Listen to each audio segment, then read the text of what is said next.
Mis propias manos temblaron cuando toqué las marcas violáceas que rodeaban mi garganta como un collar de la vergüenza. Habían pasado exactamente 48 horas desde que mi hijo Federico me había puesto sus dedos alrededor del cuello y había apretado hasta que vi estrellas bailando frente a mis ojos. 48 horas desde que escuché a mi nuera Yolanda soltar esa carcajada fría mientras yo luchaba por respirar en el suelo de mi propia sala. Soy Amparo Sánchez Herrera.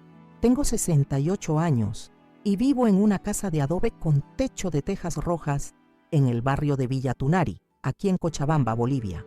Durante 43 años consecutivos, cada mañana a las 6:30 en punto, caminé 10 cuadras hasta la Escuela Fiscal Mariscal Santa Cruz, donde enseñé a leer y escribir a más de 2000 niños. Mis estudiantes me llamaban Señorita Amparo, incluso después de casarme, porque así había comenzado mi carrera y así quería que terminara. Cuando me jubilé hace 3 años, pensé que finalmente había llegado mi momento de paz, mi momento de levantarme sin despertador, de tomar el té de coca despacio en el patio trasero, mientras escuchaba cantar a los jilgueros que anidan en el durazno, mi momento de tejer mantas para mis futuros nietos y de ver las telenovelas brasileñas sin tener que preocuparme por corregir cuadernos hasta altas horas de la madrugada. Pero la vida tenía otros planes para mí, planes que incluían convertirme en prisionera dentro de las mismas paredes donde había soñado encontrar la tranquilidad, planes que me llevarían a descubrir que mi propio hijo, la criatura que cargué en mi vientre durante 9 meses y crié con todo el amor que una madre puede dar, era capaz de intentar quitarme la vida con sus propias manos. La historia que voy a contarles hoy cambió todo lo que creía saber sobre la familia, sobre el amor incondicional, sobre los límites de lo que una madre puede soportar.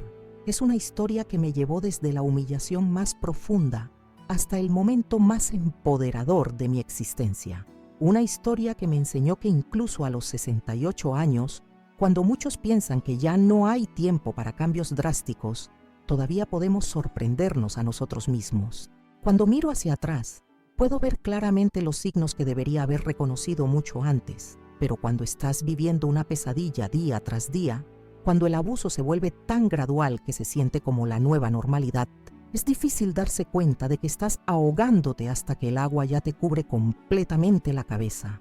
Todo comenzó de la manera más inocente posible. Federico tenía 35 años cuando perdió su trabajo en el taller mecánico de Don Evaristo, donde había trabajado durante casi 10 años. La crisis económica había golpeado fuerte a Cochabamba y muchos talleres pequeños estaban cerrando o reduciendo personal. Federico no fue el único que se quedó sin trabajo, pero sí fue el que más tardó en aceptar que necesitaba buscar alternativas. Durante los primeros meses de desempleo, él y Yolanda vivieron de los ahorros que tenían y del sueldo que ella ganaba como vendedora en una tienda de ropa del centro. Era un ingreso modesto, suficiente para una pareja sin hijos, pero no para mantener el apartamento de 2 habitaciones que alquilaban en la zona de Querú. Yolanda había entrado a formar parte de nuestra familia 4 años atrás, cuando ella y Federico decidieron casarse después de 2 años de noviazgo. Era una muchacha delgada, de cabello negro largo y ojos que parecían siempre estar calculando algo. Venía de una familia de comerciantes del mercado de la cancha, gente trabajadora pero dura, acostumbrada a pelear por cada boliviano que ganaban. Al principio, mi relación con ella fue cordial pero distante. No era el tipo de nuera que había imaginado para Federico. Yo soñaba con una muchacha más cálida, más familiar, quizás una maestra como yo o una enfermera, alguien con vocación de servicio. Pero Federico parecía feliz con ella, y eso era lo que importaba para mí. La primera vez que mencionaron la posibilidad de venir a vivir conmigo fue durante un almuerzo dominical en marzo del año pasado. Federico había estado particularmente callado durante la comida, apenas tocando el fricasé de pollo que había preparado especialmente para él, su plato favorito desde niño. «Mamá», me dijo finalmente, cuando estábamos tomando el té después del almuerzo. Yolanda y yo hemos estado conversando sobre una cosa importante. Yolanda, que hasta ese momento había estado revisando su celular, levantó la vista y le dirigió una mirada que no pude descifrar. Era como si hubieran ensayado esa conversación muchas veces antes de venir. «Estamos teniendo algunos problemas económicos», continuó Federico, sin mirarme directamente a los ojos. El alquiler del apartamento está muy caro y con mi sueldo actual no estamos llegando a fin de mes. Federico había conseguido trabajo en otro taller, pero el sueldo era significativamente menor que el anterior. Además, el nuevo trabajo quedaba mucho más lejos, lo que significaba más gastos en transporte. Pensamos que tal vez, si no es molestia para usted, podríamos quedarnos aquí por un tiempo, solo hasta que mejore nuestra situación económica, terminó, finalmente levantando la vista para encontrar mis ojos. Mi primera reacción fue de sorpresa, pero rápidamente se transformó en una mezcla de compasión maternal y una extraña sensación de utilidad que no había sentido desde mi jubilación. Mi casa era efectivamente grande para una sola persona. Tenía 3 dormitorios, el mío, el que había sido de Federico cuando vivía conmigo, y un tercero que usaba como depósito, pero que fácilmente podría convertirse en una sala de estar adicional. Claro que pueden quedarse, respondí sin dudar demasiado. Esta siempre será la casa de Federico, y por lo tanto también la tuya, Yolanda. Somos familia. Recuerdo vívidamente la sonrisa que se dibujó en el rostro de Yolanda en ese momento. Era una sonrisa que llegaba a sus labios, pero no a sus ojos. Una sonrisa que debería haberme servido como advertencia de lo que estaba por venir. Pero en ese momento la interpreté como alivio y gratitud. Muchas gracias, señora Amparo, me dijo con una voz dulce que raramente volvería a usar conmigo. Prometo que no será por mucho tiempo. Apenas mejoren las cosas, nos iremos a nuestro propio lugar. Federico se levantó y me dio un abrazo fuerte, el tipo de abrazo que no me había dado desde que era adolescente. Gracias, mamá. Sabía que podía contar con usted. Una semana después, llegaron con sus pertenencias en 3 viajes de taxi. No tenían muchas cosas, algunas cajas de ropa, un televisor pequeño, una computadora portátil, algunos libros y revistas, utensilios de cocina que Yolanda insistió en traer, aunque yo ya tenía todo lo necesario. Los primeros días fueron casi como una luna de miel familiar. Ellos se instalaron en el cuarto de Federico, que conservaba aún algunos pósters de equipos de fútbol de su adolescencia. Yolanda organizó sus cosas en el closet con una meticulosidad que inicialmente me pareció admirable. Federico parecía más relajado de lo que había estado en meses, liberado del estrés constante de los gastos que no podía cubrir. Establecimos una rutina que parecía funcionar para todos. Yo me levantaba temprano, como había hecho durante décadas, y preparaba el desayuno. Federico salía hacia el taller a las 7:30, Yolanda partía hacia la tienda a las 8. Yo pasaba el día haciendo las tareas domésticas habituales, cuidando mi pequeño jardín de verduras en el patio trasero, leyendo, viendo televisión. Por las tardes, cuando regresaban del trabajo, cenábamos juntos en la mesa del comedor. Conversábamos sobre sus trabajos, sobre las noticias, sobre los planes para el fin de semana. Federico parecía más comunicativo de lo que había sido en años, contándome anécdotas sobre sus compañeros de trabajo, sobre los carros que reparaba, sobre los clientes difíciles. Yolanda también participaba de estas conversaciones, aunque sus contribuciones tendían a ser quejas sobre su jefa, sobre las clientas exigentes, sobre lo difícil que era trabajar de pie todo el día. Yo escuchaba con interés genuino, feliz de tener voces jóvenes en mi casa nuevamente, feliz de sentirme útil y necesaria. Los fines de semana, a veces salíamos juntos al mercado de Quillacollo o íbamos a visitar a mi hermana Remedios, que vive en Sacaba. Eran momentos que me hacían sentir que realmente éramos una familia unida, que mi decisión de aceptarlos en casa había sido acertada. Pero como suele suceder con las situaciones que parecen demasiado buenas para ser verdad, esta armonía familiar tenía fecha de vencimiento. Los cambios comenzaron sutilmente, tan gradualmente, que al principio pensé que era mi imaginación o mi sensibilidad exagerada de mujer mayor. El primer signo fue el tema de las tareas domésticas. Durante las primeras semanas, todos contribuíamos de alguna manera. Federico cortaba el pasto los sábados y ayudaba con las bolsas pesadas del mercado. Yolanda ocasionalmente lavaba los platos o barría el patio, pero poco a poco, estas contribuciones se fueron espaciando hasta desaparecer completamente. La transición fue tan gradual que es difícil precisar cuándo exactamente dejó de ser colaboración para convertirse en expectativa unilateral. Un día Federico no cortó el pasto porque tenía dolor de espalda, La siguiente semana porque había llovido y el pasto estaba mojado. A la tercera semana simplemente no lo mencionó. Y cuando yo corté el pasto el domingo por la mañana, él me vio desde la ventana sin ofrecer ayuda. Con Yolanda el proceso fue aún más sutil. Comenzó a olvidar lavar los platos que usaba para el desayuno, dejándolos en el fregadero para después. Cuando llegaba a casa por las tardes, siempre tenía alguna justificación para no ayudar. Estaba muy cansada, le dolían los pies, tenía que estudiar para un curso que había empezado a tomar en línea. Señora Amparo, me decía con esa sonrisa que ya no llegaba a sus ojos, espero que no le moleste que deje estos platitos aquí. Es que llegué tan agotada que apenas puedo mantenerme de pie. ¿Cómo iba a negarme? ¿Cómo iba a parecer la suegra mala que no entiende las dificultades de una nuera trabajadora? Así que lavaba sus platos, recogía sus cosas, limpiaba el desorden que dejaba en el baño. Lentamente, imperceptiblemente, me fui convirtiendo en la empleada doméstica no remunerada de mi propia casa. Y lo más doloroso de todo es que durante mucho tiempo no me di cuenta de que eso era exactamente lo que estaba sucediendo. Ahora, cuando pienso en esos primeros meses, me pregunto cómo pude ser tan ciega, tan ingenua, tan desesperadamente necesitada de sentirme útil y querida, que no vi las señales de advertencia que estaban justo frente a mis narices. Pero supongo que cuando has pasado toda tu vida cuidando a otros, primero a tus padres, luego a tu esposo, después a tu hijo, luego a 2000 estudiantes a lo largo de 4 décadas, es difícil darse cuenta de que te están tomando ventaja. Es difícil distinguir entre dar por amor y ser explotada por conveniencia.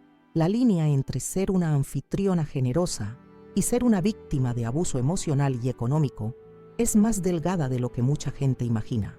Y esa línea se vuelve aún más difusa cuando las personas que te están maltratando son las que se supone que más te deberían amar y respetar en este mundo. Pero estoy adelantándome en mi historia. Ahora debo contarles exactamente cómo una mujer de 68 años, que había pasado su vida entera siendo respetada por sus estudiantes, colegas y vecinos, terminó siendo estrangulada por su propio hijo en su propia sala, mientras su nuera se reía como si estuviera viendo una comedia en la televisión. Debo contarles cómo esa misma mujer encontró la fuerza que no sabía que tenía para cambiar completamente esa situación de la manera más inesperada y definitiva posible. Porque esta historia, aunque comenzó con humillación y violencia, termina con algo que nunca pensé que sería capaz de experimentar a mi edad: verdadera libertad. Cuéntame aquí en los comentarios de dónde estás viendo este video. ¿Cuál es tu ciudad, tu país? ¿Has pasado por alguna situación parecida en tu familia? Y si aún no te has suscrito al canal Abuela Recordó, suscríbete ahora porque cada semana traigo historias reales de personas como yo, que pasaron por momentos difíciles, pero encontraron fuerza para cambiar sus vidas. Presiona la campanita de notificaciones para no perderte ningún video. Pero lo que realmente pasó durante esos meses siguientes, lo que me llevó hasta ese momento terrible en que sentí las manos de mi hijo alrededor de mi garganta, comenzó con cambios que al principio parecían tan pequeños que casi no los noté. Los cambios comenzaron un martes lluvioso de mayo, exactamente 3 meses después de que Federico y Yolanda se mudaran a mi casa. Recuerdo la fecha con precisión porque era el día que siempre iba al banco a cobrar mi jubilación, una rutina que había mantenido religiosamente durante los 3 años desde mi retiro.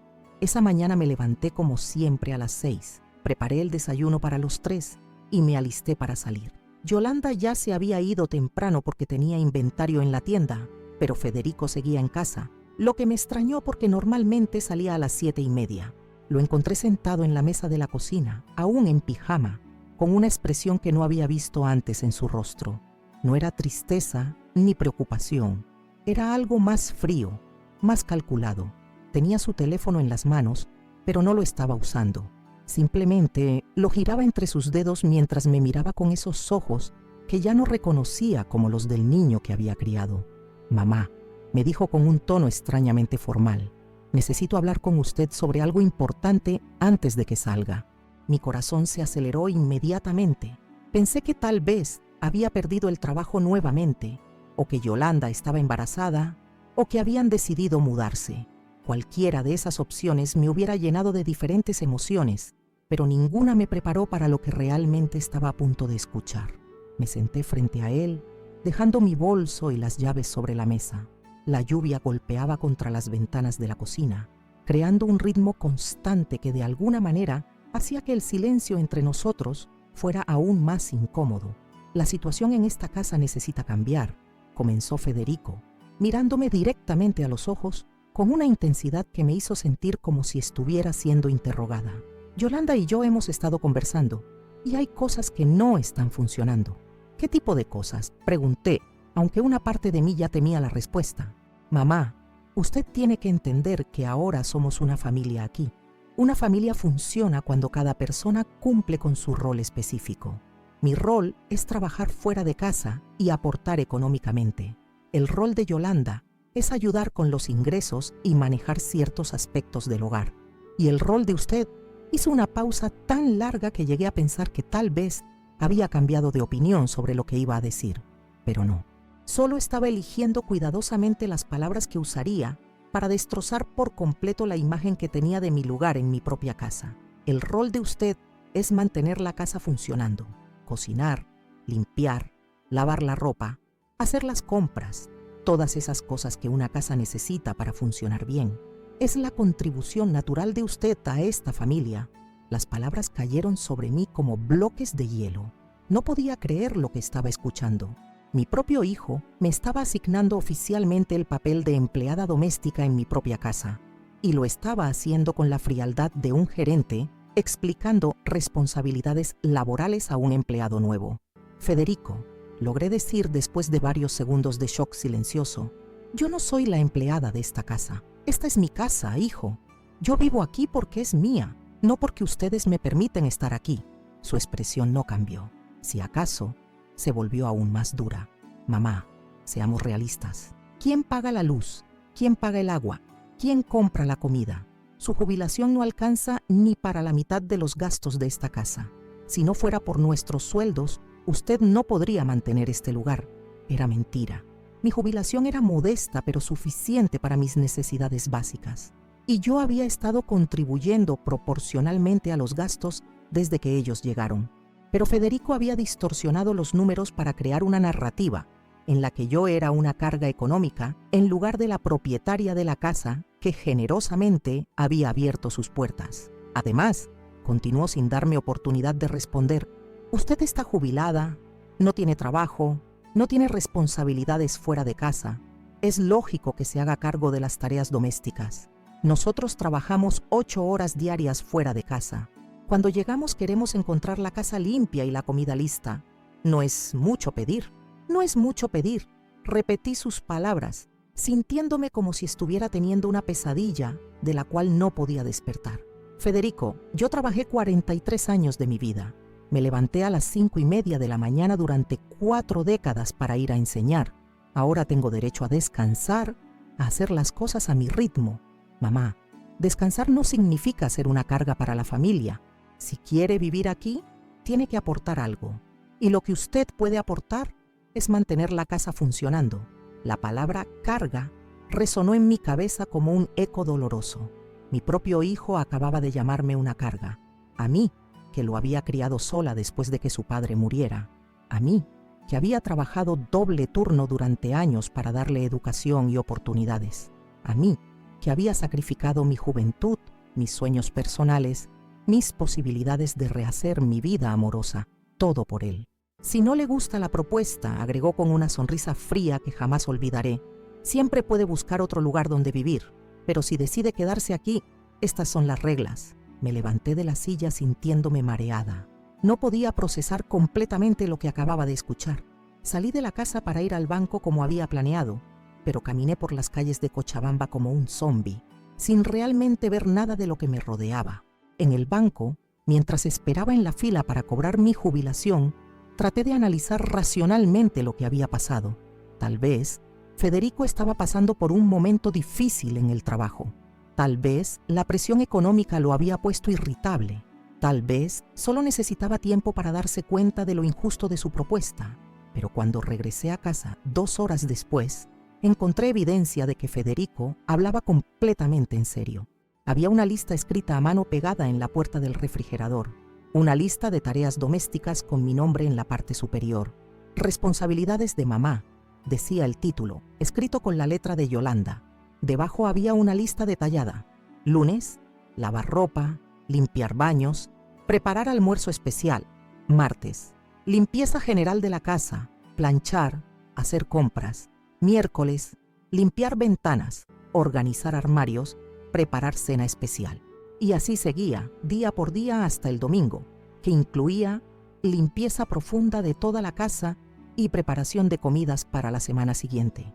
Me quedé parada frente a esa lista durante varios minutos, leyéndola una y otra vez, tratando de convencerme de que era algún tipo de broma cruel. Pero no era broma. Era un cronograma de trabajo, como los que usábamos en la escuela para organizar las actividades de los estudiantes. Arranqué la lista del refrigerador y fui directamente al cuarto de Federico. Golpeé la puerta con más fuerza de la que pretendía. «Federico, necesito hablar contigo ahora mismo». Salió del cuarto con expresión molesta, como si yo fuera una vendedora inoportuna, interrumpiendo su siesta. «¿Qué es esto?», le pregunté, agitando la lista frente a su cara. «Es exactamente lo que dice ser, mamá. Una organización de las tareas que usted va a hacer». Yolanda tuvo la amabilidad de escribirla para que no se le olvide nada. Yolanda hizo una lista de tareas para mí en mi propia casa. Sí, mamá. Yolanda es muy organizada con estas cosas. Piensa que si tiene todo escrito será más fácil para usted recordar qué hacer cada día. La humillación de saber que mi nuera había tenido la audacia de hacer una lista de quehaceres para mí, como si fuera una empleada nueva que necesita instrucciones, fue casi tan dolorosa como la traición de mi hijo al permitirlo. «Federico, yo no voy a seguir esta lista. No soy empleada de ustedes. Soy tu madre y esta es mi casa». Su expresión cambió drásticamente. La máscara de paciencia se cayó, revelando una frialdad que me asustó. «Mamá, ya hablamos de esto esta mañana.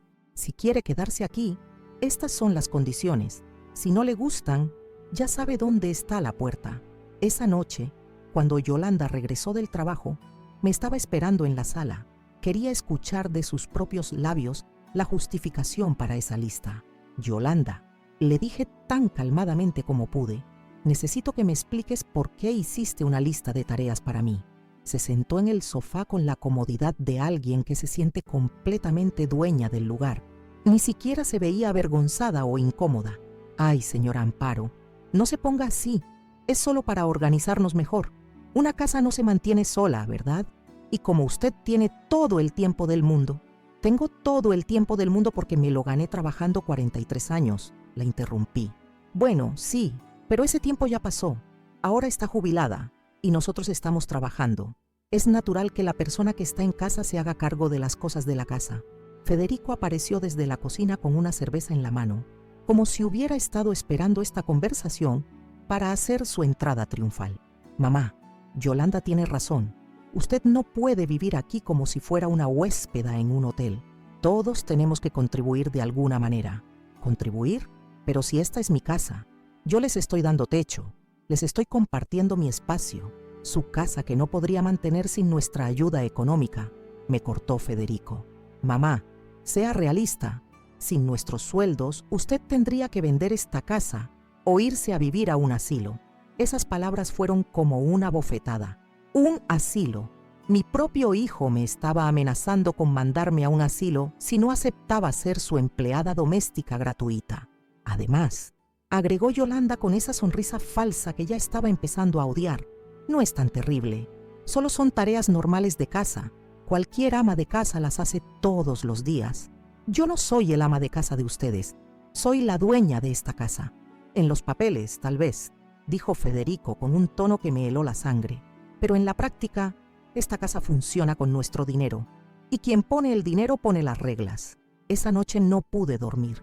Me quedé despierta hasta las 4 de la mañana, dándole vueltas en mi cabeza a esa conversación. ¿Cómo había llegado a este punto? ¿Cómo había criado a un hijo capaz de tratarme de esa manera? ¿Dónde me había equivocado? Pero, más importante aún, ¿qué iba a hacer al respecto? Los días siguientes fueron una pesadilla de humillaciones graduales. Federico y Yolanda comenzaron a implementar su sistema de reglas con una eficiencia que sugería que lo habían estado planeando durante mucho tiempo. Cada mañana, después de que ellos se iban al trabajo, yo encontraba pequeñas notas pegadas por toda la casa. Mamá, hoy necesito que lave mi uniforme del trabajo y lo deje bien planchado para mañana. Señora Amparo, se le olvidó limpiar el espejo del baño ayer, por favor hágalo hoy. Mamá, la comida de anoche estaba muy salada, tenga cuidado con eso. Cada nota era como una pequeña puñalada de autoridad. Ellos se habían convertido en mis supervisores y yo había sido degradada al papel de empleada doméstica con evaluaciones constantes de desempeño. Pero lo más doloroso no eran las tareas en sí mismas. Yo había estado haciendo tareas domésticas toda mi vida y no me molestaba limpiar o cocinar. Lo doloroso era la actitud, la forma en que me hablaban, como si fuera una empleada que podían regañar si no cumplía con sus expectativas. Federico desarrolló el hábito de inspeccionar mi trabajo cuando llegaba a casa. Caminaba por la casa revisando que todo estuviera limpio y ordenado exactamente como él quería. Si encontraba algo que no le gustaba, venía a buscarme para hacerme saber su desaprobación. Mamá, hay polvo en la mesa del comedor. ¿No la limpió hoy? Mamá, estos platos no están completamente secos. Tiene que secarlos mejor después de lavarlos. Mamá, mi camisa no está bien planchada. Mire aquí, tiene arrugas en las mangas. Cada crítica era expresada con un tono de paciencia forzada, como si fuera un jefe tratando de ser comprensivo con una empleada incompetente, pero que no tenía más opción que mantenerla. Yolanda adoptó una estrategia diferente pero igualmente efectiva. Ella nunca me daba órdenes directamente. En cambio, hacía comentarios casuales que dejaban muy claro lo que esperaba de mí. ¡Ay, qué rico huele a comida cuando uno llega del trabajo y ya está todo listo! En casa de mi mamá siempre era así. Me encanta llegar y encontrar la ropa limpia y doblada en mi cuarto. Eso sí es comodidad. Mi abuela siempre decía que una casa se nota cuando tiene una mujer que realmente sabe cuidarla. Estos comentarios eran peores que las órdenes directas, porque me obligaban a adivinar exactamente qué quería. Y si no lo adivinaba correctamente, venían las quejas indirectas. Ay, señora Amparo, veo que hoy no tuvo tiempo de barrer el patio. No se preocupe, a todas nos pasa que se nos olvidan cosas a veces. Qué lástima que no pudo ir al mercado hoy. Íbamos a hacer esa receta nueva que vimos en la televisión. La implicación siempre era la misma. Yo había fallado en mis responsabilidades, pero ellos eran lo suficientemente generosos como para perdonar mi incompetencia. Gradualmente, mi horario diario comenzó a estructurarse completamente alrededor de sus necesidades y expectativas. Me levantaba a las 5:30 para tener el desayuno listo cuando ellos se despertaran. Pasaba la mañana haciendo las tareas de limpieza, lavandería y organización que ellos consideraban necesarias. Por la tarde, iba al mercado a comprar los ingredientes para la cena que ellos habían sugerido. Al final del día, tenía que tener la cena preparada y servida exactamente cuando ellos llegaban del trabajo. Mi vida se había reducido a una serie interminable de tareas domésticas orientadas a satisfacer las necesidades y deseos de dos personas que se comportaban como mis empleadores en lugar de mi familia. Pero la transformación más dolorosa no era en mi rutina diaria, sino en la forma en que ellos me trataban como persona. Gradualmente, dejé de ser mamá o señora Amparo para convertirme en una presencia de fondo, casi invisible, que se esperaba que funcionara eficientemente sin requerir atención o consideración.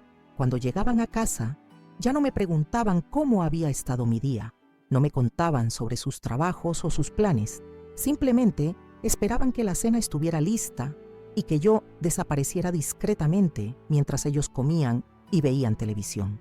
Si yo trataba de participar en sus conversaciones, recibía respuestas cortas y miradas que claramente indicaban que mi participación no era bienvenida. Era como si mi única función fuera mantener la casa funcionando y cualquier intento de existir como persona individual fuera una molestia. El punto de quiebre emocional llegó un viernes por la noche, 2 meses después de la conversación inicial con Federico. Había pasado todo el día preparando una cena especial porque era el cumpleaños de Yolanda. Compré ingredientes caros con mi propio dinero, cociné durante 4 horas, decoré la mesa con flores del jardín. Cuando ellos llegaron a casa y vieron la cena especial, La reacción de Yolanda no fue de agradecimiento, sino de crítica. «Ay, señora Amparo, ¿por qué se molestó tanto? Nosotros íbamos a salir a cenar por mi cumpleaños. Ahora nos sentimos obligados a quedarnos aquí para no desperdiciar su trabajo». Se sentaron a comer, pero toda la conversación fue sobre lo inconveniente que había sido mi sorpresa, cómo había arruinado sus planes, cómo no había pensado en consultar antes de hacer algo tan elaborado. Esa noche, después de lavar todos los platos de la cena que había preparado con tanto cariño, me encerré en mi cuarto y lloré hasta quedarme sin lágrimas. Por primera vez desde que Federico era niño, me sentí completamente sola y sin valor en mi propia casa. Pero lo que no sabía esa noche era que las humillaciones que había experimentado hasta ese momento eran solo el preludio de algo mucho peor. Federico y Yolanda estaban apenas comenzando a mostrar hasta dónde estaban dispuestos a llegar para mantenerme completamente sometida a sus deseos. La verdadera crueldad estaba por comenzar y me llevaría hasta ese momento terrible en que sentiría las manos de mi propio hijo alrededor de mi garganta, luchando por respirar mientras escuchaba la risa de mi nuera resonando en los oídos. La crueldad verdadera comenzó durante la primera semana de agosto, cuando Cochabamba estaba en pleno invierno y las mañanas amanecían heladas. Yo había desarrollado el hábito de levantarme aún más temprano, a las 5 de la mañana, para encender la estufa a leña de la cocina y calentar la casa antes de que Federico y Yolanda se despertaran. Era mi forma silenciosa de rebelarme contra la situación. Si iba a ser tratada como empleada, al menos sería la mejor empleada posible, tan eficiente que no pudieran encontrar excusas para quejarse. Pero esa estrategia resultó contraproducente. En lugar de ganarme respeto, solo estableció un estándar aún más alto de servicio que ellos comenzaron a considerar normal y luego insuficiente. Fue un miércoles por la mañana cuando Yolanda bajó a desayunar con una expresión particularmente molesta. Se sentó a la mesa sin saludarme, revisó su teléfono mientras yo le servía el café y las tostadas, y luego soltó una bomba que cambiaría por completo la dinámica de nuestra convivencia. «Señora Amparo», me dijo sin levantar la vista de su pantalla, «mis amigas del trabajo van a venir a almorzar aquí el sábado. Necesito que prepare algo especial para impresionarlas». Mi primera reacción fue de sorpresa genuina, no porque me molestara cocinar para visitas, sino porque era la primera vez que escuchaba sobre este plan. «¿Cuántas amigas?», pregunté tratando de mantener un tono neutral. «6, tal vez 7 si Marisol puede venir. Quiero hacer un almuerzo elegante, ¿sabe? Algo que demuestre que sabemos vivir bien». Federico, que hasta ese momento había estado comiendo en silencio, levantó la vista para agregar su propia contribución a la conversación. «Mamá, este es el tipo de cosa de la que hablamos cuando dijimos que usted tenía que contribuir más a la familia. Yolanda necesita quedar bien con sus amigas del trabajo. Es importante para su carrera». «Por supuesto», respondí automáticamente, aunque por dentro comenzaba a sentir esa familiar sensación de estar siendo manipulada. «¿Qué tipo de comida tenías en mente?». Los ojos de Yolanda se iluminaron con una emoción que no había visto desde sus primeros días en mi casa. Se enderezó en su silla y comenzó a hablar con el entusiasmo de alguien que había estado planeando esto durante mucho tiempo. «Bueno, pensé en entrada, plato principal y postre. Para la entrada, tal vez unas empanadas salteñas, pero hechas en casa, no compradas. Para el plato principal, pollo al horno con papas y verduras, pero presentado bonito, como en los restaurantes. Y para el postre, ese flan que usted hace que queda tan rico». Era un menú que me tomaría por lo menos 6 horas preparar, sin contar el tiempo de compras. Pero lo que más me molestó no fue el trabajo en sí, sino la forma en que lo estaba presentando, como si fuera mi obligación impresionar a sus amigas para beneficiar su imagen social. «Y señora Amparo», continuó Yolanda con esa sonrisa que había aprendido a temer, «también necesito que arregle la casa especialmente bien ese día, que todo esté perfecto, ¿sí? Estas mujeres tienen muy buen gusto y no quiero que piensen que vivimos como gente. Bueno, usted entiende». No entendía, o más bien, entendía demasiado bien lo que realmente me estaba diciendo, que mi nivel habitual de limpieza no era suficientemente bueno para sus amigas elegantes. El sábado llegó con una lluvia intermitente que hacía el aire aún más frío de lo usual. Yo había comenzado la preparación desde las 5 de la mañana, amasando la masa para las empanadas, marinando el pollo, preparando los ingredientes para el flan. Federico y Yolanda se levantaron tarde y desayunaron mientras yo trabajaba en la cocina, haciendo comentarios ocasionales sobre mi progreso como si fueran inspectores de calidad. «Mamá, esas empanadas se ven un poco grandes. ¿No deberían ser más pequeñas y elegantes? Señora Amparo, ¿está segura de que ese pollo va a quedar jugoso? Se ve un poco seco desde aquí». Para las 11 de la mañana, cuando las amigas de Yolanda estaban programadas para llegar, yo había transformado mi casa en algo que no reconocía. Cada superficie había sido pulida hasta brillar. Había flores frescas en cada habitación. La mesa del comedor estaba puesta con mi mejor vajilla y mantelería. Pero cuando sonó el timbre y las invitadas comenzaron a llegar, descubrí que mi trabajo recién comenzaba. Las amigas de Yolanda eran mujeres de entre 30 y 40 años, todas bien vestidas y maquilladas, con la confianza de personas que están acostumbradas a ser servidas. Llegaron hablando fuerte, riendo, llenando mi casa con una energía que inmediatamente me hizo sentir como una intrusa en mi propio espacio. Yolanda me presentó a cada una de ellas, pero no como mi suegra o la señora de la casa. Me presentó como Amparo, que nos ayuda con las cosas de la casa. La implicación era clara. Yo era el personal de servicio. «¡Qué suerte tienes, Yolanda!», exclamó una mujer llamada Patricia después de probar las empanadas. «Tener a alguien que cocine tan rico. Yo tengo que hacer todo yo misma en mi casa». «Sí», respondió Yolanda con esa sonrisa falsa. «Amparo es muy buena para estas cosas. Tiene mucha experiencia». Durante las siguientes 3 horas, me convertí en la empleada doméstica invisible de mi propia casa. Servía los platos, retiraba los cubiertos sucios, rellenaba las copas de vino, limpiaba inmediatamente cualquier derrame o migaja que cayera al suelo.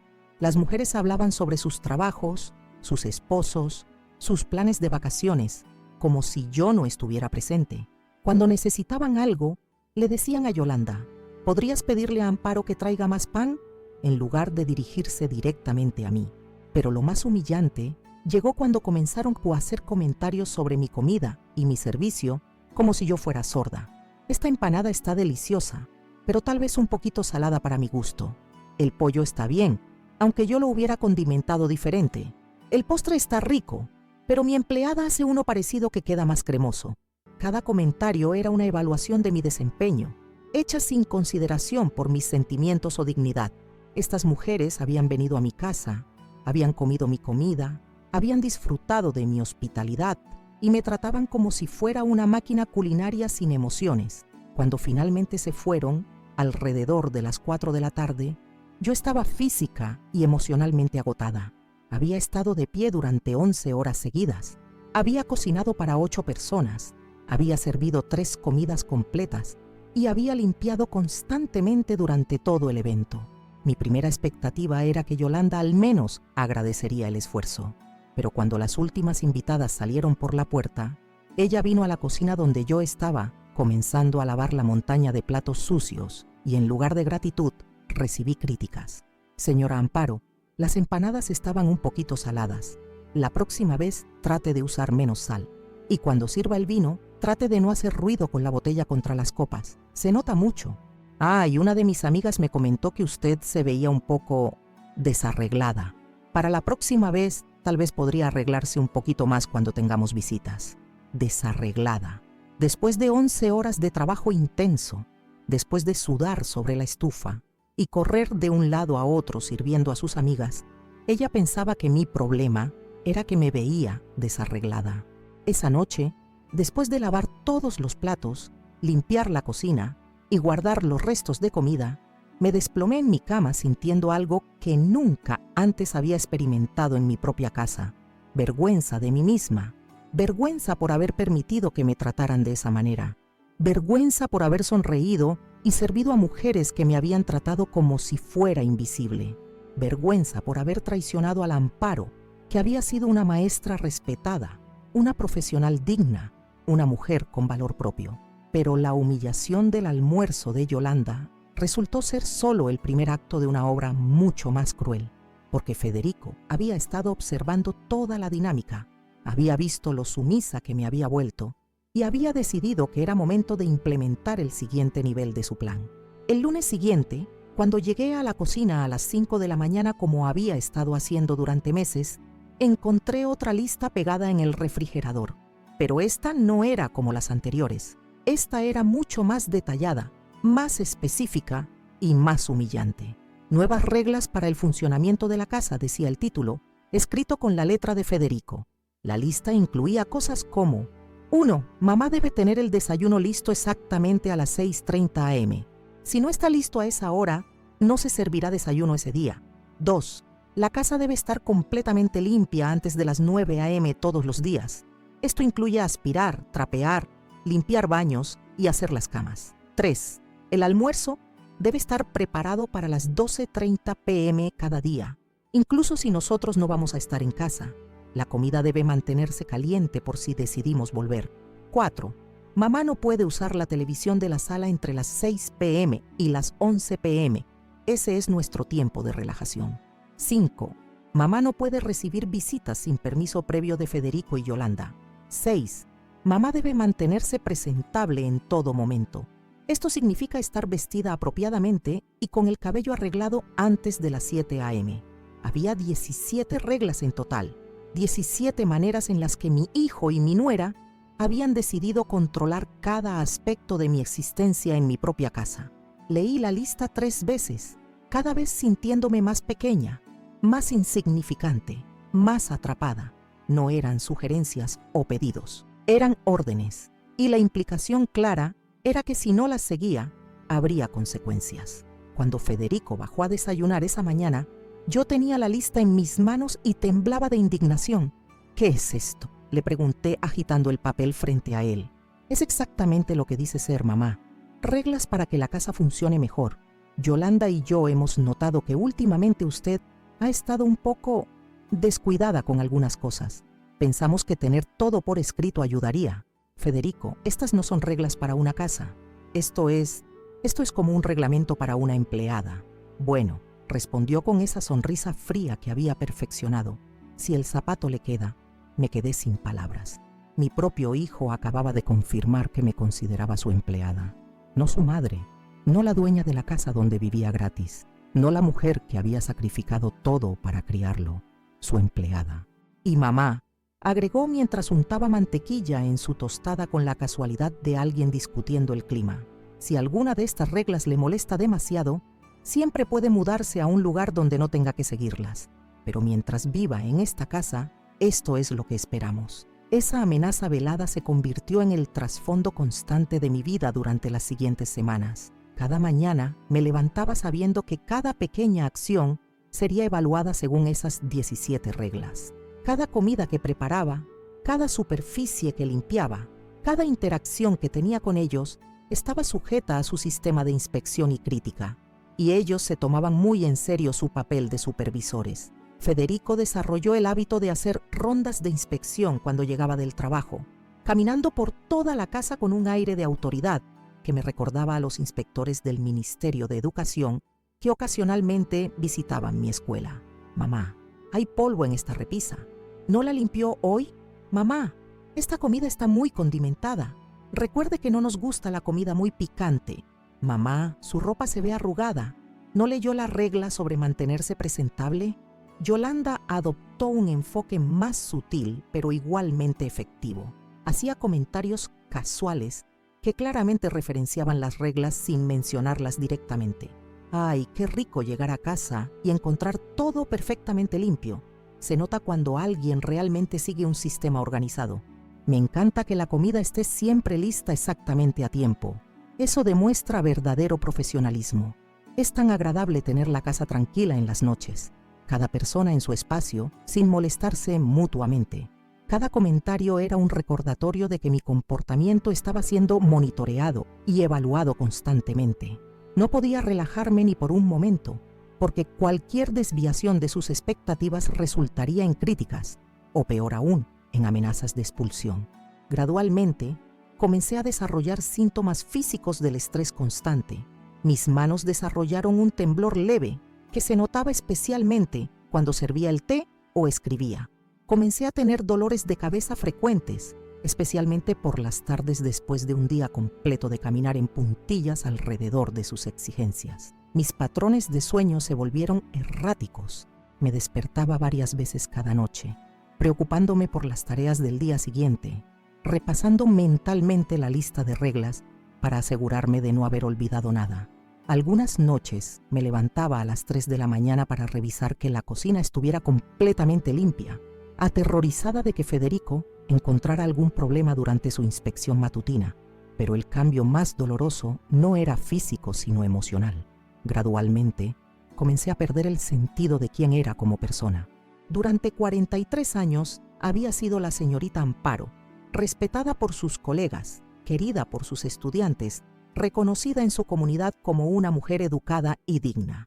Ahora era simplemente mamá, la empleada doméstica de mi propia casa, cuyo único valor residía en su capacidad de mantener la casa funcionando según las especificaciones de otras personas. Dejé de mirarme en el espejo porque no reconocía a la mujer que veía reflejada.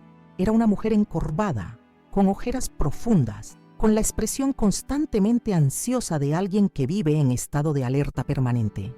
Era una mujer que había aprendido a caminar silenciosamente, a hablar en voz baja, a hacerse invisible para evitar conflictos. Mis pocas amigas que aún me visitaban ocasionalmente comenzaron a comentar sobre mi cambio de personalidad. Amparo, te ves muy cansada últimamente. ¿Estás bien? Amparo, antes eras tan conversadora. Ahora apenas hablas cuando vengo a visitarte. Pero yo no podía explicarles lo que estaba pasando. ¿Cómo podía admitir que mi propio hijo me había convertido en su sirvienta? ¿Cómo podía confesar que había perdido el control de mi propia vida en mi propia casa? La vergüenza era demasiado grande, la humillación demasiado profunda, así que mentía. Decía que estaba cansada por la edad, que tener gente joven en casa requería mucha energía, que estaba feliz de poder ayudar a mi hijo durante un momento difícil. Mentiras que sonaban nobles y maternales, pero que ocultaban una realidad mucho más oscura. La gota que derramó el vaso llegó durante la segunda semana de octubre, cuando las temperaturas comenzaron a subir y Cochabamba se preparaba para la temporada de lluvias. Federico había tenido una semana particularmente estresante en el trabajo, y eso significaba que sus inspecciones domésticas se habían vuelto aún más rigurosas de lo usual. Esa tarde, cuando llegó a casa, yo estaba terminando de planchar su ropa de trabajo para el día siguiente. Había sido un día largo. Había lavado toda la ropa de la casa, limpiado los 3 baños, preparado el almuerzo que ellos no habían venido a comer, hecho las compras para la cena y cocinado una cena completa que ahora estaba esperando en el horno.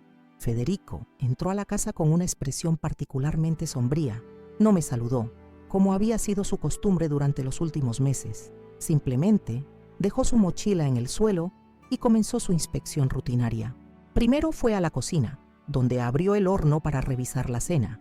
Luego fue al comedor, donde pasó su dedo por la superficie de la mesa para verificar que no hubiera polvo. Después revisó los baños, la sala y finalmente llegó a su cuarto, donde encontró la ropa que yo había estado planchando. Tomó una de sus camisas, la extendió frente a la ventana para examinarla contra la luz y entonces vi algo en su expresión que me asustó. No era solo molestia o crítica, era rabia pura. ¡Mamá!, gritó con una voz que hizo temblar las ventanas. ¡Venga acá ahora mismo! Corrí hacia su cuarto, con el corazón palpitando de terror. En todos los meses de críticas y humillaciones, nunca me había gritado con esa intensidad. ¿Qué es esto?, rugió, agitando la camisa frente a mi cara. ¿Esto es lo que usted llama planchar? Miré la camisa desesperadamente, tratando de ver qué había hecho mal. Se veía perfectamente planchada para mí, pero claramente él había encontrado algún defecto. Federico, yo... ¡No! ¡No me diga Federico! ¡Esta camisa está llena de arrugas!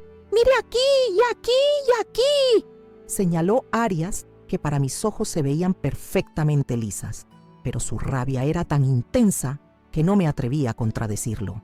Lo siento, hijo. Puedo plancharla otra vez. Claro que va a plancharla otra vez. Y esta vez va a hacerlo bien. Estoy harto de su trabajo de mala calidad.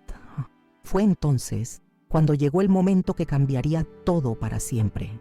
Federico se acercó a mí, con la camisa todavía en sus manos, y por primera vez en mi vida vi algo en sus ojos que me aterró hasta los huesos. No era solo rabia, era algo mucho más oscuro, mucho más peligroso. Y fue en ese momento cuando entendí que la escalada de humillaciones había llegado a su punto final y que lo que venía después sería algo de lo cual ya nunca podría regresar. Lo que siguió en ese cuarto cambió para siempre la naturaleza de nuestra relación. Federico se acercó tanto a mí que pude sentir su aliento caliente en mi rostro. Sus ojos tenían una expresión que nunca había visto antes, ni siquiera durante sus peores rabietas de adolescente. Era una mirada fría, calculadora, pero al mismo tiempo llena de una furia que parecía haber estado acumulándose durante meses. «Mamá», me dijo con una voz peligrosamente baja, «creo que usted no está entendiendo cuál es su situación aquí». Mi corazón comenzó a latir tan fuerte que estaba segura de que él podía escucharlo. Algo en su tono me decía que esta conversación no sería como las anteriores. Esto no sería una simple crítica sobre mi trabajo doméstico o una amenaza velada sobre encontrar otro lugar donde vivir. Esto era algo más serio, más definitivo. «Federico, yo solo quiero hacer las cosas bien», comencé a decir, pero él me cortó con un gesto brusco de su mano. «Cállese. Cuando yo esté hablando, usted se calla y escucha». Nunca me había hablado de esa manera. Ni siquiera cuando era un adolescente rebelde había usado ese tono de autoridad absoluta conmigo. Era como si hubiera estado practicando esta conversación, preparándose para este momento en que finalmente establecería las reglas definitivas de nuestra convivencia. «Usted parece tener problemas para entender conceptos simples», continuó, comenzando a caminar de un lado al otro del cuarto como un general dando órdenes a sus tropas. «Así que voy a explicárselo una vez más, pero esta vez quiero estar completamente seguro de que comprenda». Se detuvo frente a mí y se agachó ligeramente para que sus ojos estuvieran al nivel de los míos. El gesto era claramente intimidatorio, diseñado para hacerme sentir pequeña e indefensa. «Esta casa funciona con nuestro dinero. Sin el sueldo mío y de Yolanda, usted no podría pagar ni la mitad de los gastos mensuales. Su pensión de maestra jubilada es una miseria que no alcanza para nada. ¿Está claro hasta aquí?». Asentí silenciosamente, aunque en el fondo sabía que estaba exagerando nuestra contribución económica. Sí, ellos ayudaban con los gastos, pero mi jubilación cubría una parte significativa de los costos de la casa. Sin embargo, en ese momento no me atreví a contradecirlo. «Bien, segundo punto, usted está viviendo aquí por nuestra generosidad. Podríamos fácilmente alquilar un apartamento y dejarla sola aquí, luchando para pagar todas las cuentas con su pensión ridícula. Pero no lo hacemos porque somos buenas personas que cuidamos de la familia. ¿También está claro?». Volvía a sentir, sintiéndome cada vez más pequeña con cada palabra que salía de su boca. «Tercero, y esto es lo más importante, si usted quiere seguir viviendo aquí, tiene que ganarse ese privilegio todos los días. Y la única manera de ganárselo es siendo útil, manteniendo esta casa impecable, cocinando comidas deliciosas y haciendo todo lo que nosotros necesitemos sin quejarse ni poner mala cara». La palabra privilegio resonó en mi cabeza como un eco doloroso. Vivir en mi propia casa se había convertido en un privilegio que tenía que ganarme diariamente, según mi propio hijo. «Y cuarto», agregó con una sonrisa que me heló la sangre, «si usted falla en cualquiera de estos aspectos, si su trabajo no está a la altura de nuestros estándares, o si volvemos a tener una conversación como esta, porque usted no puede planchar una simple camisa correctamente, entonces vamos a tener que reconsiderar todo este arreglo. ¿Me está entendiendo claramente?». «Sí, Federico», susurré, sintiendo como si las palabras estuvieran siendo arrancadas de mi garganta. «Perfecto. Ahora vaya a planchar esa camisa otra vez, y esta vez hágalo bien, porque no quiero tener que repetir esta conversación». Salí del cuarto con las piernas temblando y la camisa en mis manos. Me dirigí a la tabla de planchar en la cocina, pero mis manos temblaban tanto que apenas podía sostener la plancha. Durante los siguientes 20 minutos, trabajé esa camisa hasta que cada fibra estaba perfectamente lisa, revisándola una y otra vez bajo diferentes luces, para asegurarme de que no hubiera la más mínima arruga. Cuando regresé al cuarto de Federico con la camisa repanchada, él la examinó meticulosamente bajo la lámpara del techo, revisando cada centímetro, como si fuera un inspector de calidad en una fábrica textil. «Mejor», dijo finalmente, colgando la camisa en su armario. Veo que sí puede hacer las cosas bien cuando se lo propone. Recuerde este estándar para el futuro. Esa noche no pude comer. El miedo y la humillación habían formado un nudo en mi estómago que hacía imposible tragar cualquier cosa. Me senté a la mesa con Federico y Yolanda mientras ellos cenaban y discutían sus planes para el fin de semana, pero yo solo movía la comida en mi plato, incapaz de llevarme nada a la boca. «Señora Amparo», observó Yolanda, «no está comiendo. ¿Se siente bien?» «Estoy bien», mentí. «Solo no tengo mucha hambre». «Debe comer», insistió Federico con esa nueva autoridad en su voz. «No puede cumplir con sus responsabilidades si no se alimenta adecuadamente». Mis responsabilidades. Incluso mi alimentación había sido reducida a una función utilitaria relacionada con mi capacidad de servirlos. Los días siguientes transcurrieron en una bruma de hipervigilancia y ansiedad constante. Cada tarea que realizaba la hacía con la meticulosidad de alguien que sabe que está siendo observada y evaluada. Planchaba cada prenda 3 veces antes de darla por terminada. Limpiaba cada superficie hasta que brillaba. Cocinaba cada comida como si mi vida dependiera de la perfección del resultado. Pero no importaba cuánto esfuerzo pusiera, siempre había algo que podía ser criticado. La sopa estaba muy caliente o muy fría. Los platos no estaban completamente secos después de lavarlos. Había una mancha microscópica en el espejo del baño que yo había pasado por alto. Federico había desarrollado lo que solo puedo describir como una adicción a la crítica.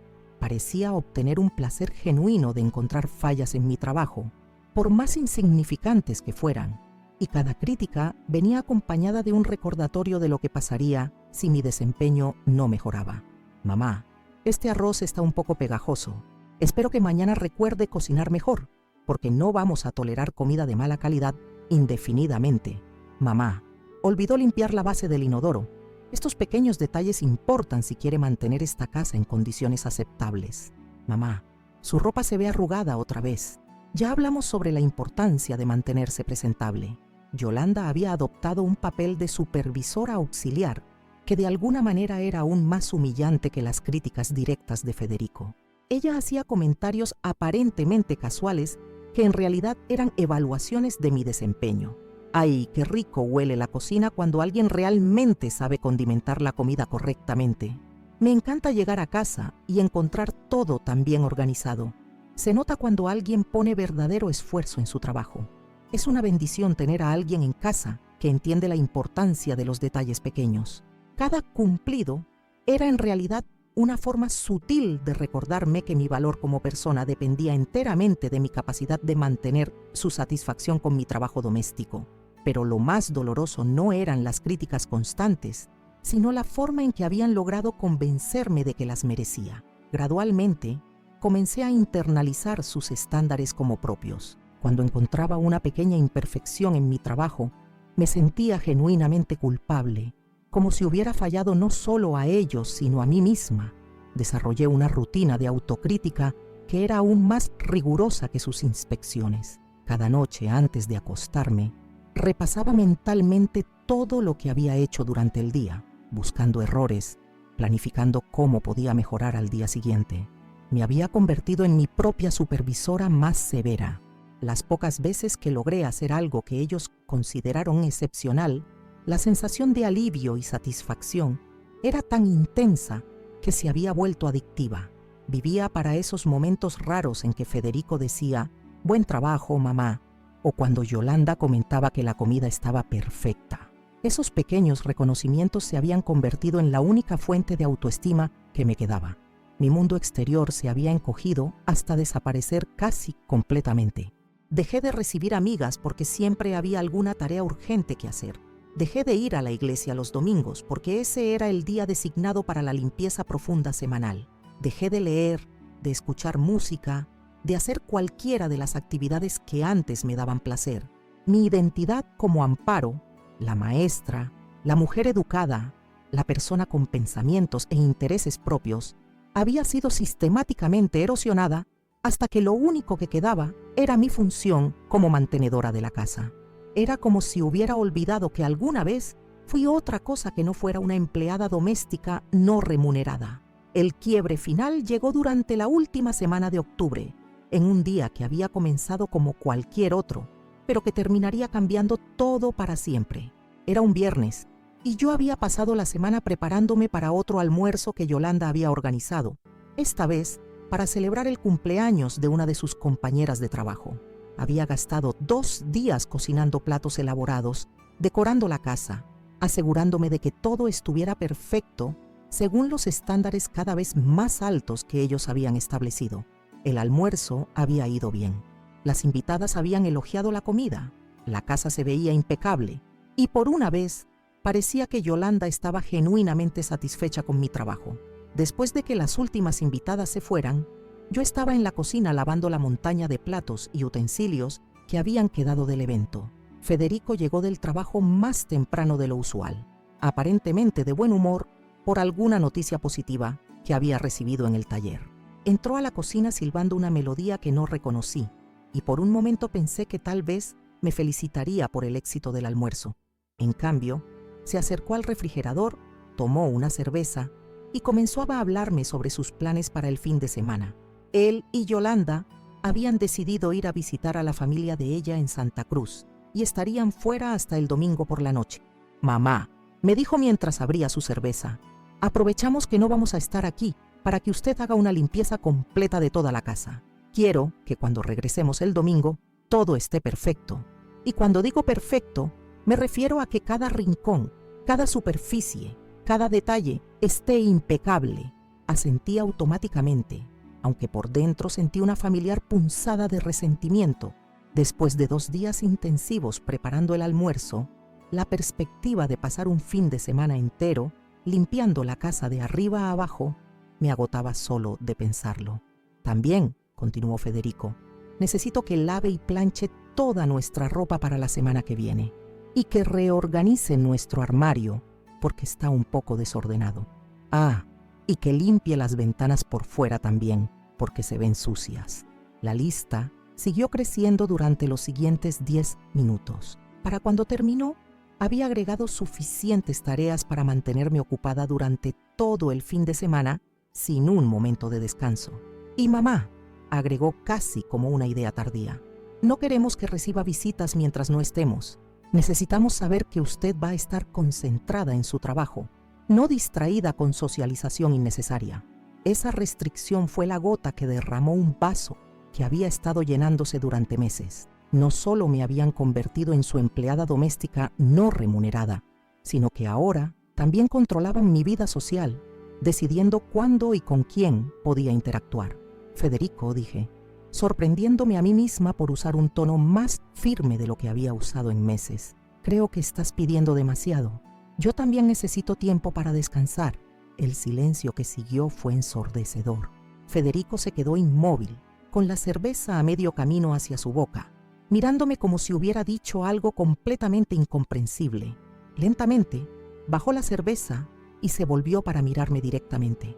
«Perdón», dijo con una voz peligrosamente calmada. «¿Usted me está diciendo que no van a hacer lo que le pido?» «No estoy diciendo eso», respondí rápidamente, ya arrepintiéndome de haber hablado. «Solo estoy diciendo que tal vez podríamos distribuir el trabajo de manera diferente». «Mamá», me interrumpió Federico, y algo en su tono hizo que mi sangre se helara. «Creo que necesitamos tener otra conversación seria».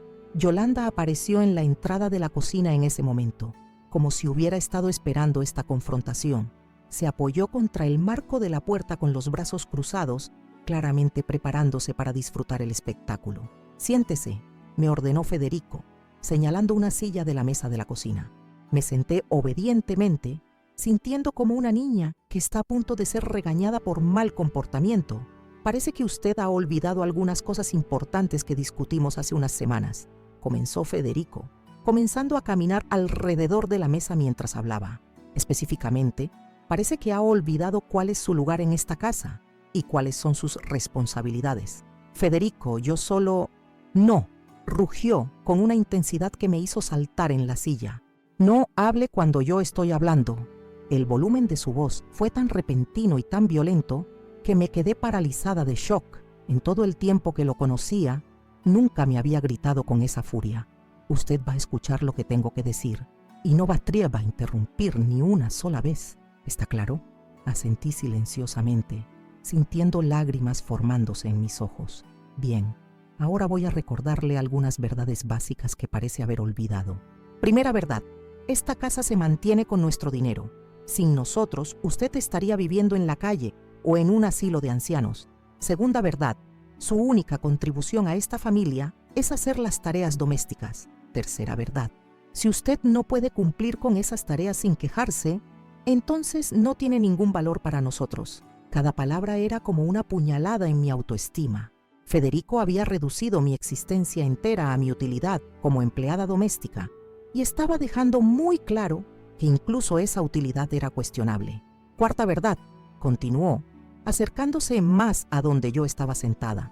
Usted es una vieja inútil que debería estar agradecida de que alguien la quiera en su casa. Cualquier otra familia habría mandado a una mujer como usted a un hogar de ancianos hace mucho tiempo. Las lágrimas comenzaron a rodar por mis mejillas. Las palabras vieja inútil se clavaron en mi corazón como cuchillos. Mi propio hijo, la persona que yo había amado más que a mi propia vida, me estaba diciendo que era inútil, que era una carga, que debería estar agradecida por el privilegio de ser su esclava.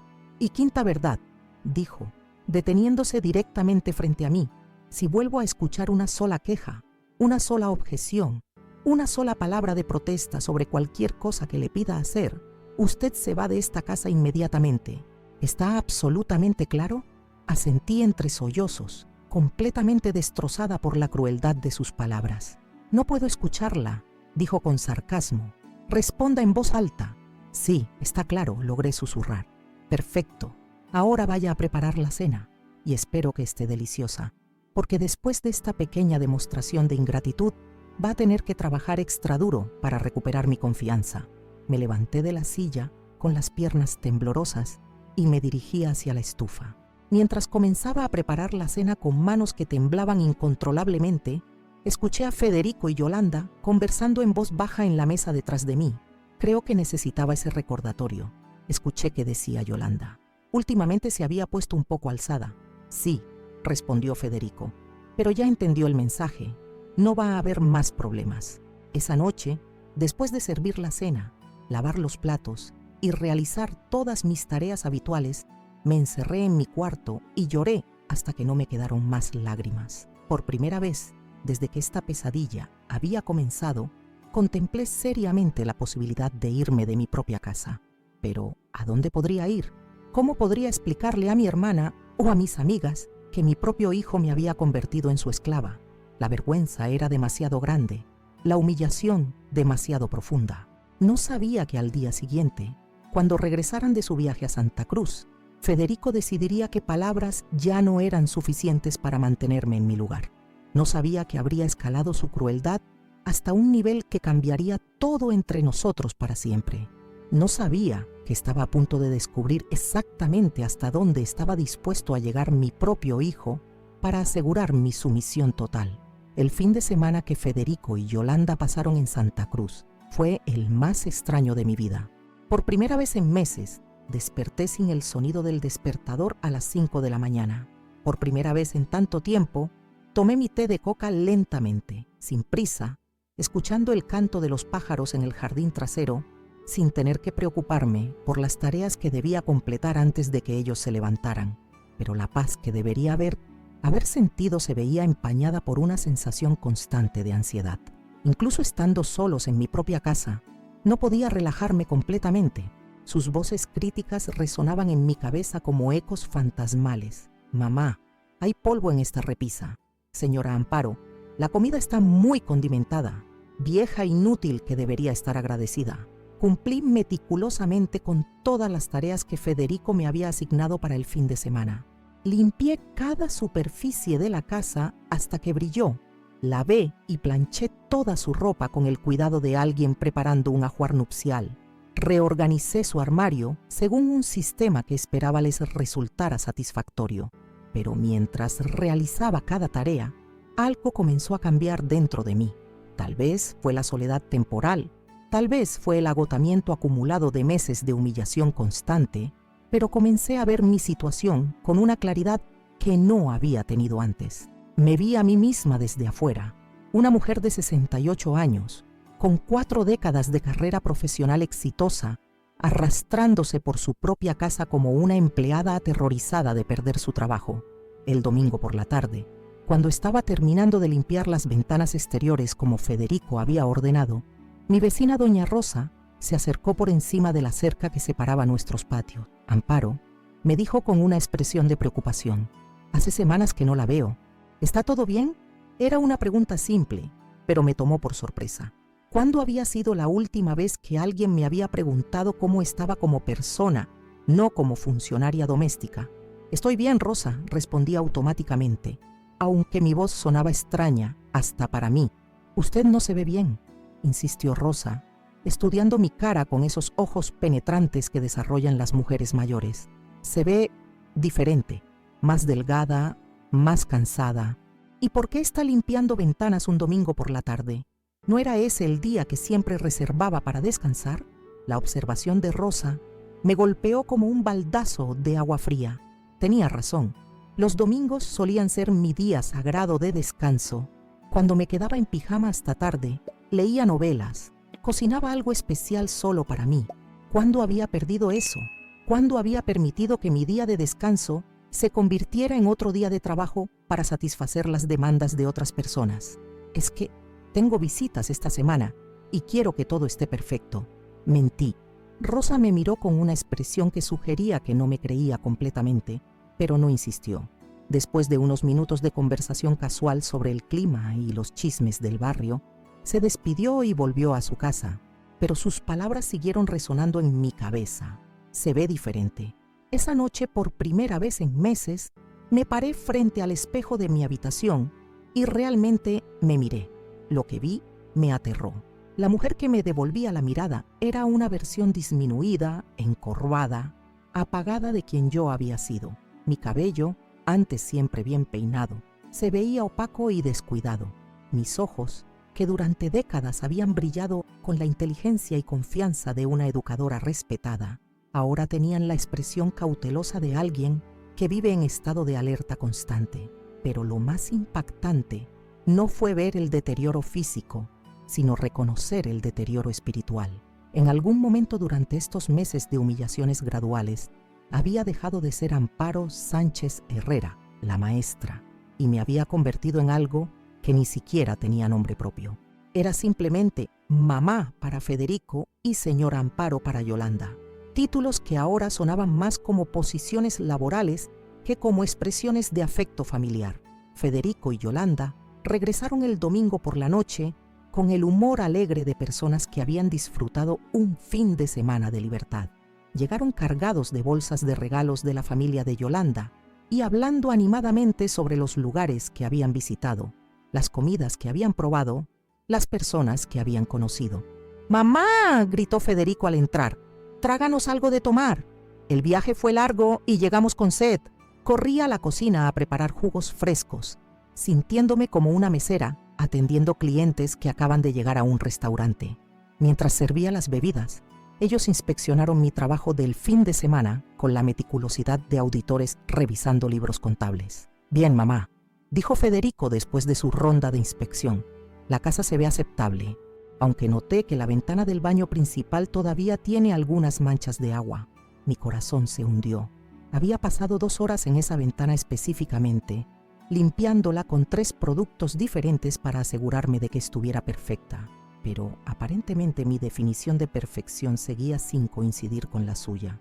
«Y señora Amparo», agregó Yolanda, «mi ropa interior no está doblada de la manera que me gusta. Recuerde que le mostré la técnica específica la semana pasada». Asentí silenciosamente, prometiendo mentalmente prestar más atención a sus preferencias de doblado de ropa interior. El hecho de que una mujer de 30 y pocos años me estuviera dando instrucciones detalladas sobre cómo doblar su ropa interior era humillante más allá de las palabras, pero ya había perdido la capacidad de indignarme por estas cosas. Los días siguientes transcurrieron en la rutina habitual de tareas domésticas y críticas constantes, pero algo había cambiado en mi perspectiva. Las palabras de Rosa siguieron resonando en mi mente. «Se ve diferente». Comencé a observar mi propia vida desde una perspectiva externa. Como si fuera una antropóloga, estudiando las dinámicas de poder en una casa boliviana de clase media. Lo que vi me horrorizó. En el transcurso de menos de un año, había sido sistemáticamente despojada de mi dignidad, mi autonomía, mi identidad personal y mi sentido de valor propio. Había sido reducida a una función, y ni siquiera una función particularmente valorada. Era como una vieja computadora que todavía funcionaba para tareas básicas, pero que sería reemplazada sin pensarlo 2 veces si algo mejor apareciera. El jueves de esa semana, mientras limpiaba el cuarto de Federico y Yolanda, encontré algo que me dejó helada. Era una lista escrita en un papel que había caído detrás de la mesita de noche de Yolanda. La lista estaba titulada Opciones para mamá y contenía 3 puntos. 1. Hogar de Ancianos San José, 800 mes, investigar listas de espera. 2. Casa de hermana en Sacaba, preguntar si la acepta permanentemente. 3. Mantener situación actual si comportamiento mejora. La lista estaba fechada 2 semanas atrás, lo que significaba que ellos habían estado discutiendo activamente deshacerse de mí, mientras yo trabajaba incansablemente para mantener su satisfacción. Todo mi esfuerzo, toda mi sumisión, toda mi renuncia a mi dignidad personal, y ellos lo veían simplemente como una opción entre varias, probablemente no la preferida. Guardé silenciosamente la lista en mi bolsillo y terminé de limpiar el cuarto como si nada hubiera pasado. Pero por dentro, algo fundamental estaba cambiando. La desesperación que había sentido durante meses comenzó a transformarse en algo más peligroso: furia fría. Esa noche, después de servir la cena y lavar los platos, me encerré en mi cuarto y realmente pensé en mi situación por primera vez en meses. No desde la perspectiva de cómo podía mejorar mi desempeño para satisfacerlos, sino desde la perspectiva de qué opciones tenía realmente. La realización más impactante fue entender que había estado operando bajo premisas falsas durante todo este tiempo. Había aceptado la narrativa de Federico de que esta casa se mantenía con su dinero, que yo era una carga económica, que mi única contribución posible era el trabajo doméstico. Pero, ¿era eso realmente cierto? Esa madrugada, con más lucidez mental de la que había tenido en meses, hice algo que no había hecho en mucho tiempo. Matemáticas simples. Calculé mis gastos reales versus mis ingresos de jubilación y me di cuenta de algo sorprendente. Mi pensión era más que suficiente para mantener la casa si viviera sola. Los gastos enormes que Federico constantemente mencionaba eran en gran parte resultado de mantener a 2 personas adicionales con gustos caros y hábitos de consumo que yo nunca había tenido. Más importante aún, comencé a recordar algo que había estado suprimido bajo capas de manipulación psicológica. Esta casa era mía, no por gracia de Federico, no condicionalmente, no como un privilegio que podía ser revocado. Era mía por derecho legal absoluto, heredada de mi madre, con escrituras que llevaban mi nombre y solo mi nombre.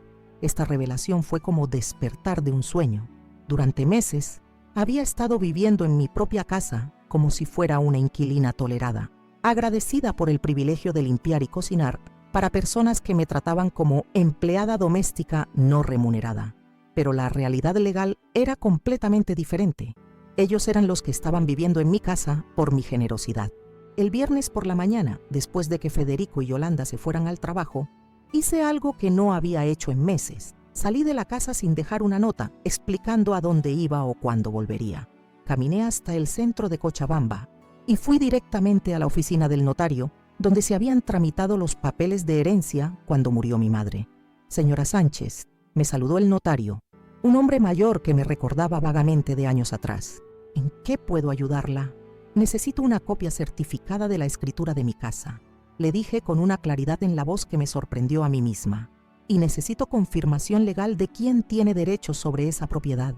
Media hora después, salí de la notaría con documentos que confirmaban lo que en el fondo siempre había sabido, pero había permitido que Federico distorsionara. La casa de la calle Aroma 247 era propiedad absoluta y exclusiva de Amparo Sánchez Herrera. No había copropietarios, no había condiciones, no había limitaciones. Era mía, punto final. Caminando de regreso a casa con los documentos en mi bolso, sentí algo que no había experimentado en meses: poder. Por primera vez desde que comenzó esta pesadilla, Tenía algo que Federico no sabía que yo tenía: conocimiento completo de mis derechos legales y evidencia documental para respaldarlo. Pero también sabía que tener documentos legales no sería suficiente. Federico había demostrado que era capaz de intimidación psicológica sofisticada y manipulación emocional brutal. Si yo simplemente le mostraba los papeles y le pedía que cambiara su comportamiento, probablemente encontraría nuevas formas de mantener el control. Necesitaba un plan más definitivo. Necesitaba algo que cortara de raíz toda posibilidad de que esta situación continuara. Durante el fin de semana, mientras cumplía con mis tareas domésticas habituales, bajo la supervisión crítica constante de Federico y Yolanda, comencé a planear cuidadosamente cada detalle de lo que haría. No sería una confrontación emocional o una discusión que pudiera ser manipulada. Sería una ejecución fría y legal de mis derechos como propietaria. El lunes por la mañana, mientras ellos estaban en el trabajo, comencé los preparativos. Primero, fui al banco y transferí todos mis ahorros a una cuenta nueva, que abrí solo a mi nombre. Luego, visité a un abogado especializado en derecho inmobiliario para confirmar exactamente cuáles eran mis opciones legales para terminar una situación de convivencia no deseada. Señora, me explicó el abogado, un hombre joven pero competente, como propietaria exclusiva de la vivienda, usted tiene derecho absoluto a decidir quién vive allí. Puede dar un plazo razonable para que las personas salgan, y si no lo hacen voluntariamente, puede iniciar un proceso legal de desalojo, que se considera un plazo razonable. Para familiares, generalmente 30 días, pero en casos de conflicto serio, puede ser menos. Incluso 24 horas es legalmente aceptable si hay circunstancias justificadas. Pensé en todos los meses de humillaciones, en la lista que había encontrado sobre enviarme a un asilo, en las amenazas constantes, en la forma en que me habían convertido en una prisionera en mi propia casa. ¿Y si ellos se niegan a irse? Entonces, usted puede llamar a la policía. Con los documentos de propiedad y una declaración formal de desalojo, las autoridades pueden remover físicamente a las personas de la propiedad. Salí de la oficina del abogado sintiéndome como una mujer diferente de la que había entrado.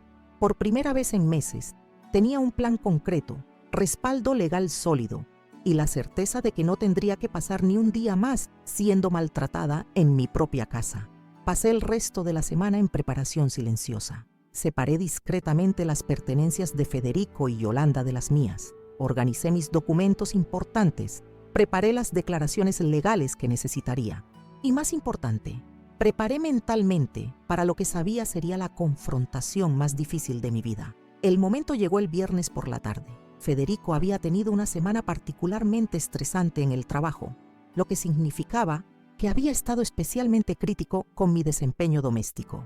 Esa tarde, cuando regresó a casa, encontró un pretexto particularmente trivial para desatar su frustración acumulada. Había preparado pollo al horno para la cena, usando la misma receta que había usado exitosamente docenas de veces. Pero esa noche, Federico decidió que la carne estaba seca y sin sabor, y que era evidencia de que mi cocina estaba deteriorándose con la edad. «Mamá», me dijo con esa voz peligrosamente calmada que había aprendido a temer, «creo que necesitamos tener otra conversación seria sobre su desempeño aquí». «Mi desempeño», repetí, y por primera vez en meses había algo en mi tono que no era sumisión automática. Federico notó el cambio inmediatamente. Sus ojos se estrecharon mientras me estudiaba, tratando de evaluar si yo estaba desafiándolo abiertamente. Sí, su desempeño. Su trabajo en esta casa ha sido consistentemente mediocre últimamente. La comida está mal condimentada, la limpieza no está al nivel que esperamos, y su actitud.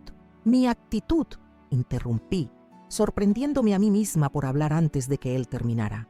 «No me interrumpa», rugió Federico, y en ese momento vi el destello de violencia en sus ojos que había estado esperando sin saberlo. Se acercó a mí con pasos rápidos y deliberados, y por primera vez desde que era niño, temí físicamente a mi hijo. Pero extrañamente, el miedo no me paralizó como había hecho durante meses. En cambio, me dio una claridad cristalina sobre lo que tenía que hacer. «Usted va a escucharme cuando le hablo», gruñó poniendo su cara muy cerca de la mía. «Y va a mostrar el respeto que merezco en mi casa». «Tu casa», repetí calmadamente. y algo en mi tono hizo que él se detuviera.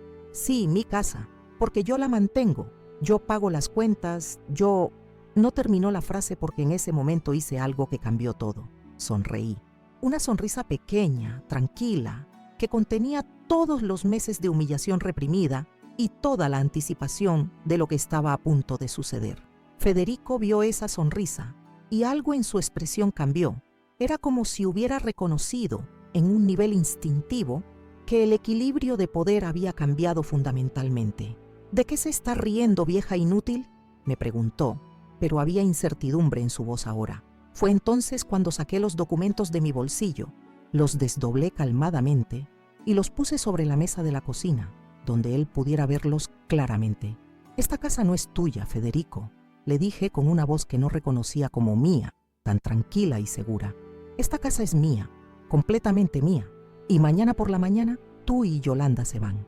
El silencio que siguió fue absoluto. Federico miró los documentos, luego me miró a mí, luego volvió a mirar los documentos. Era como si su cerebro no pudiera procesar completamente lo que estaba viendo y escuchando. Usted no puede», comenzó a decir, pero las palabras se desvanecieron cuando entendió que sí podía. «Tengo derecho legal absoluto a decidir quién vive en mi casa», continué con la misma calma sobrenatural. «Y he decidido que ustedes ya no viven aquí». Fue en ese momento cuando la realidad de la situación golpeó completamente a Federico, y fue cuando mostró exactamente quién era realmente debajo de toda la manipulación psicológica. Porque, en lugar de aceptar la derrota con dignidad, en lugar de reconocer que había abusado de mi hospitalidad durante meses, decidió recurrir a la violencia física. Sus manos se cerraron alrededor de mi cuello antes de que pudiera reaccionar. La presión fue inmediata e intensa, cortando mi respiración y enviando ondas de pánico a través de mi sistema nervioso. Pero incluso mientras luchaba por respirar, incluso mientras veía puntos negros bailando en mi visión, una parte de mi mente se mantuvo extrañamente clara. «Obedéceme siempre, vieja inútil», rugió mientras me estrangulaba. «Ahora ve a preparar la comida». Y desde el otro lado de la cocina, escuché algo que me heló la sangre incluso más que las manos de Federico alrededor de mi garganta.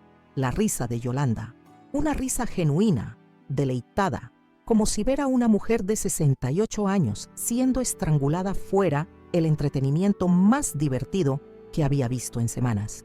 Pero en lugar de destruir mi resolución, esa risa la solidificó.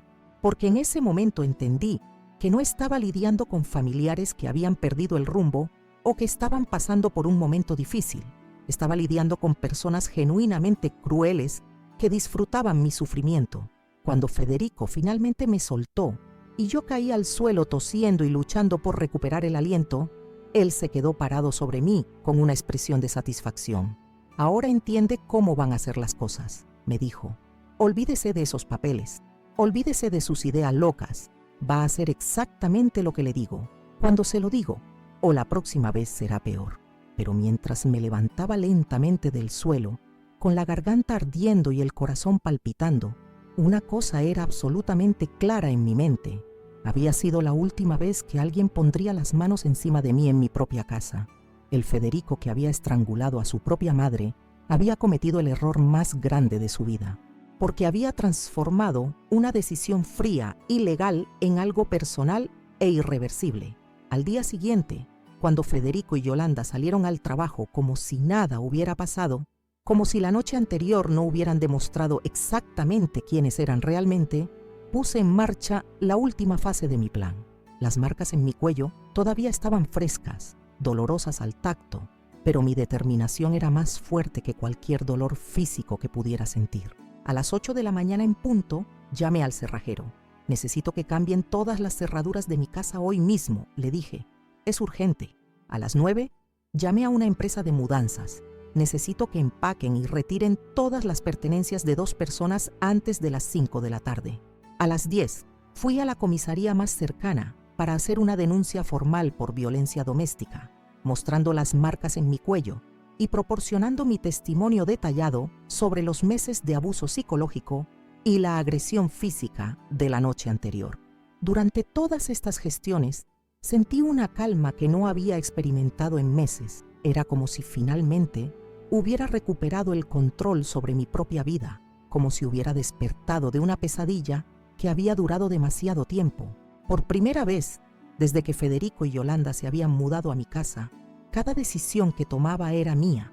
Cada acción estaba dirigida hacia mi propio bienestar, en lugar de hacia la satisfacción de personas que no me valoraban.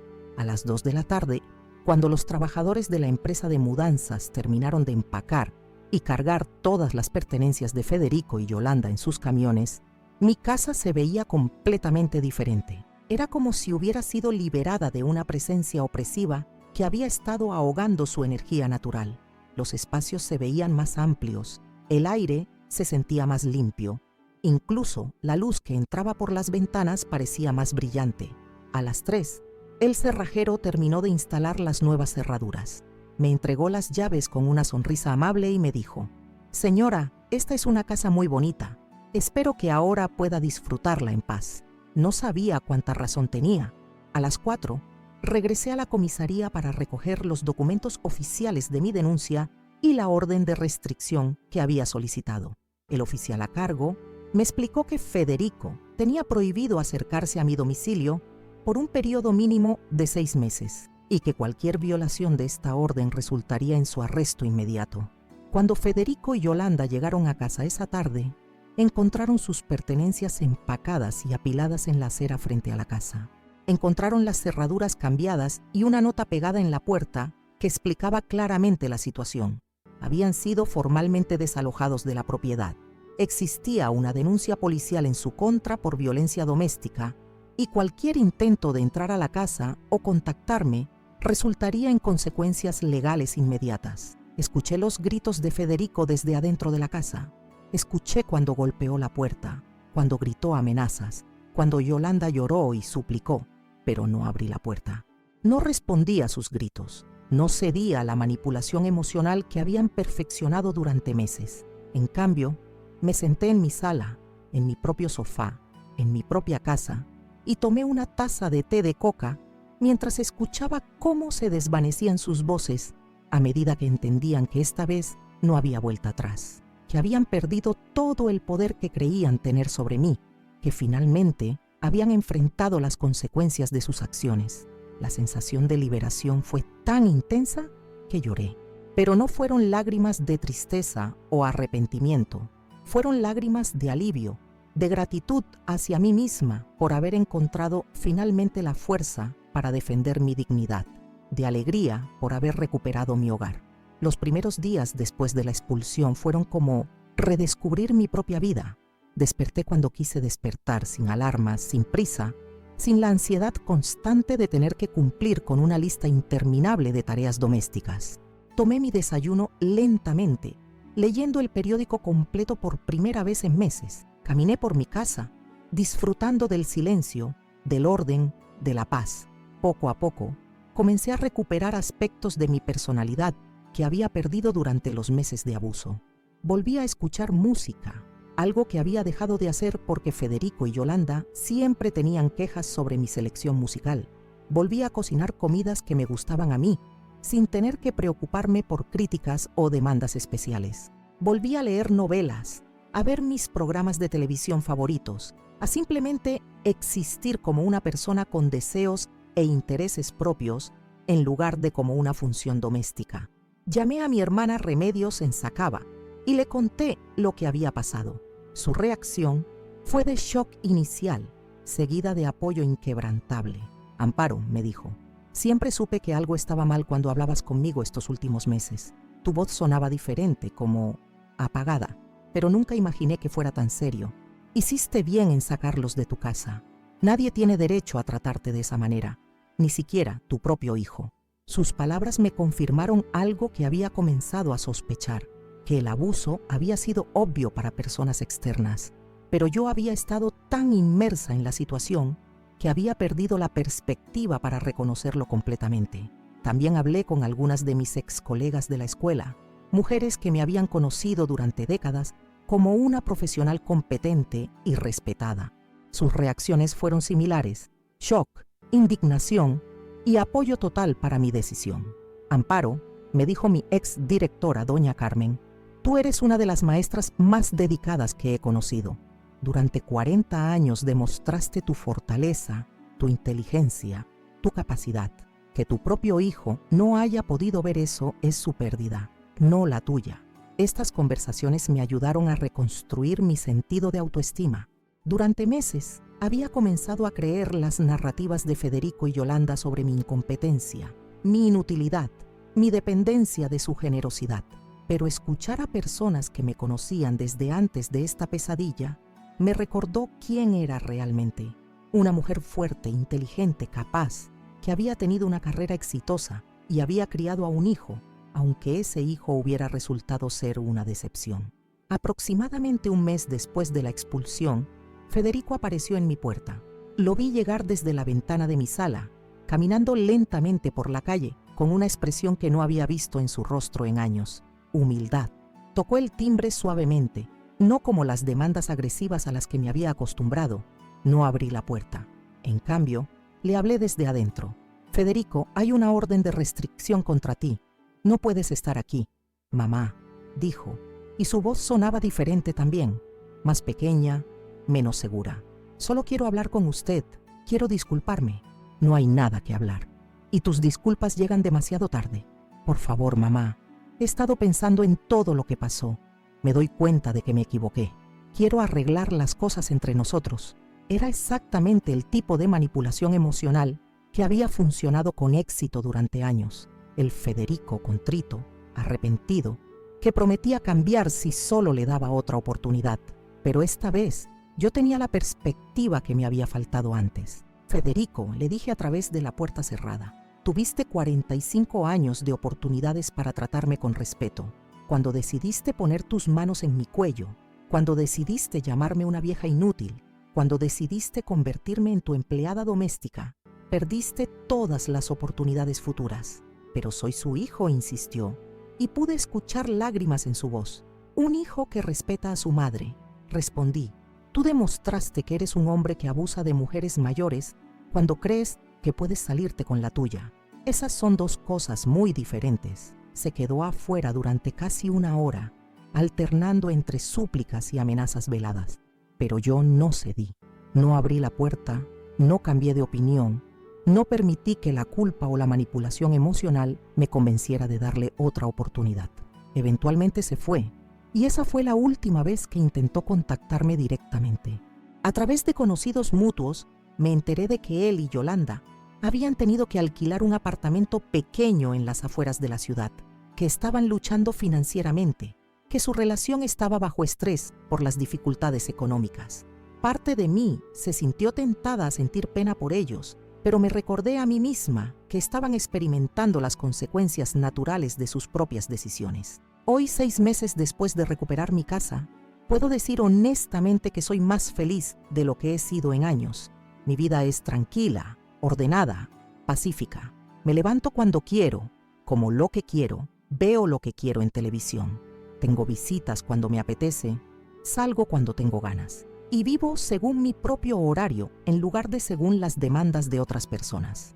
He reconectado con amigas que había perdido durante los meses de aislamiento. He vuelto a participar en actividades de la iglesia y de la comunidad. He comenzado a dar clases de alfabetización para adultos en el centro comunitario del barrio, usando las habilidades que desarrollé durante mi carrera como maestra. Más importante, he recuperado mi sentido de dignidad personal. Ya no camino con los hombros encorvados. Ya no hablo en voz baja por miedo a molestar a alguien. Ya no vivo en estado de alerta constante esperando críticas o demandas. La lección más importante que aprendí de esta experiencia es que nunca es demasiado tarde para defender tu propia dignidad. No importa cuántos años tengas, no importa quién te esté maltratando, siempre tienes el derecho y la responsabilidad de decir basta. Siempre tienes el poder de cambiar una situación que no es tolerable, incluso cuando esa situación involucra a las personas más cercanas a ti. También aprendí que el abuso familiar puede ser increíblemente sutil y gradual.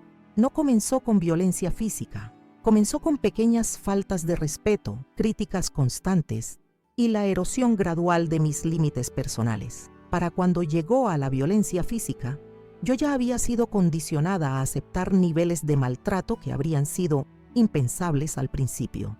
Por eso es tan importante reconocer las señales tempranas. Cuando alguien comienza a controlar tu tiempo, cuando comienza a criticar constantemente tu trabajo o tu apariencia, cuando comienza a aislarte de tus amigos y actividades, cuando comienza a hacer que te sientas culpable por tener necesidades o deseos propios. Si estás viendo este video y reconoces algunas de estas señales en tu propia vida, quiero que sepas que no estás sola, que tienes opciones, incluso cuando sientes que no las tienes, que mereces respeto y dignidad, sin importar tu edad, tu situación económica o tu relación con las personas que te están maltratando. También quiero que sepas que buscar ayuda no es traicionar a tu familia. Protegerte a ti misma no es ser egoísta. Establecer límites no es ser cruel. Tienes el derecho fundamental de vivir sin abuso.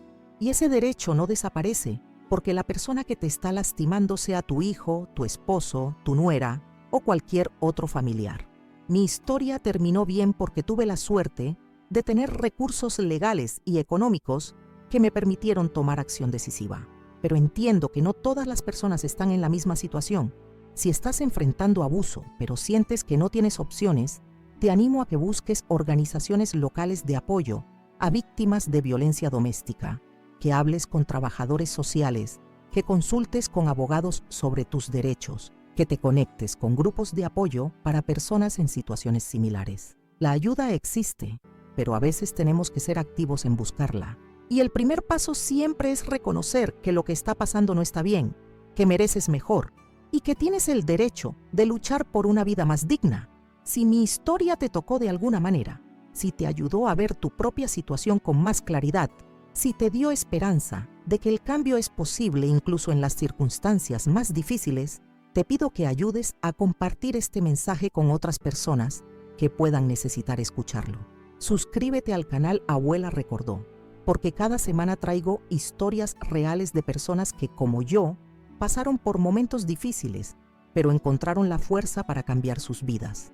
Estas no son historias inventadas o dramatizadas, son experiencias reales de personas reales que quieren compartir sus lecciones aprendidas para ayudar a otros que puedan estar pasando por situaciones similares. Dale like a este video si crees que es importante que las personas conozcan estos temas. Los algoritmos de las redes sociales solo muestran contenido que tiene buena respuesta de la audiencia, así que tu like ayuda a que más personas puedan encontrar estas historias cuando las necesiten. Pero más importante, déjame un comentario. Cuéntame qué pensaste de esta historia. ¿Has pasado por algo similar? ¿Conoces a alguien que esté enfrentando problemas familiares como los que yo enfrenté? ¿Qué parte de mi historia te impactó más? ¿Estás de acuerdo con las decisiones que tomé? ¿O crees que debería haber hecho algo diferente? Tus comentarios son increíblemente importantes para mí, no solo porque me ayudan a entender cómo estas historias están afectando a las personas, sino porque crean una comunidad de apoyo para todos los que estamos aquí. Cuando compartes tu experiencia en los comentarios, ayudas a otras personas que están leyendo a sentirse menos solas con sus propios problemas. Y no olvides revisar los otros videos del canal. Tenemos historias sobre todo tipo de situaciones difíciles, problemas con hijos adultos, conflictos matrimoniales, dificultades económicas, problemas de salud, pérdida de seres queridos. Hay sabiduría en cada historia, lecciones que pueden aplicarse a muchas situaciones diferentes de la vida. Si este canal está ayudándote de alguna manera, si estas historias están haciendo una diferencia en tu vida o en la vida de alguien que conoces, también puedes apoyarnos a través de Gracias. Es una forma de donación que nos ayuda enormemente con los costos de producir estos videos. Hacer este contenido requiere mucho tiempo y recursos. Tengo que investigar cada historia cuidadosamente, escribir los guiones, grabar los videos, editarlos y subirlos. También hay costos de equipo, software y otros gastos técnicos que son necesarios para mantener la calidad que merecen estas historias importantes. Cada contribución a través de Gracias nos permite mantener el canal funcionando y continuar trayendo videos diarios con historias reales que pueden inspirar, educar y ayudar a personas que están enfrentando sus propios desafíos. Tu apoyo hace posible que sigamos compartiendo estas experiencias que de otra manera podrían permanecer en silencio. Cuando apoyas el canal, no solo estás ayudando con los costos de producción, estás invirtiendo en la creación de una plataforma donde las personas pueden compartir sus historias más difíciles, sin vergüenza, donde podemos aprender unos de otros, donde podemos encontrar inspiración y esperanza en las experiencias de personas que han superado situaciones que parecían imposibles. Cada peso que dones va directamente a mejorar la calidad de los videos, a poder dedicar más tiempo a investigar y escribir estas historias y a expandir el alcance del canal para que más personas puedan encontrar el apoyo y la inspiración que necesitan. Recuerda que nunca estás sola en tus luchas. Siempre hay alguien que ha pasado por algo similar. Siempre hay lecciones que aprender. Siempre hay esperanza para el futuro. Mi historia comenzó con humillación y abuso, pero terminó con dignidad y libertad. Tu historia también puede tener un final diferente del que parece posible ahora. Gracias por acompañarme en este viaje, por escuchar mi historia, por ser parte de esta comunidad de personas que creen que siempre es posible cambiar nuestras vidas para mejor. Nos vemos en el próximo video y recuerda, nunca es demasiado tarde para defender tu propia dignidad.